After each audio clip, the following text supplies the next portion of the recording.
साताऱ्यामधली दृश्य आपण बघतो आहोत। फलटण डॉक्टर आत्महत्या प्रकरणामधला मुख्य आरोपी गोपाल बदने याला कोर्टामध्ये हजर करण्यात आलेला आहे आणि तिकडची ही लाईव्ह दृश्य आपण बघतो आहोत। गोपाल बदने हा काल पोलिसांकडे शरण आला, फलटण ग्रामीण पोलिसांकडे तो शरण आला आणि त्यानंतर आता बदनेला कोर्टामध्ये हजर करण्यात आलेला आहे। तिकडची ही लाईव्ह दृश्य आपण बघतो आहोत। साताऱ्याच्या फलटणमधली लाईव्ह दृश्य आहेत। फलटणमधील डॉक्टर आत्महत्या प्रकरणातला मुख्य आरोपी गोपाल बदने जो PSI आहे आणि तो हे प्रकरण घडल्यापासून फरार होता, तो काल पोलिसांकडे शरण आला आणि त्यानंतर आता गोपाल बदने याला कोर्टामध्ये हजर केलं जात आहे आणि तिकडची ही लाईव्ह दृश्य आपण बघतो आहोत।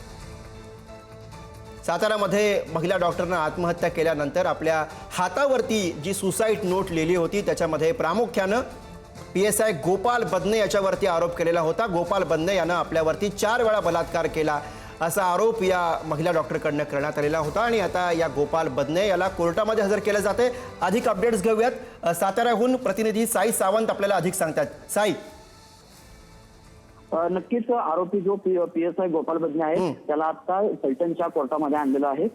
काल सुरक्षिततेच्या कारणास्तव त्याला फलटण शहर पोलीस स्टेशन मधून सातारच्या पोलीस कस्टडीमध्ये ठेवण्यात आलेलं होतं आणि आता 4:30 वाजता पुन्हा एकदा फलटणच्या शहर पोलीस स्टेशनमध्ये दाखल करण्यात आलं। एकंदरीत बघायला गेलं तर आता सरकारी पक्षाकडून आणि बदनेच्या वकिलांकडून देखील कोर्टामध्ये युक्तिवाद सुरू आहे आणि नेमकं कोर्ट याबद्दल कोणता आदेश देते, काय भूमिका मांडते किंवा पोलीस किती दिवसाची पोलीस कस्टडी मागतात हे देखील पाहणं आता महत्त्वाचं आहे।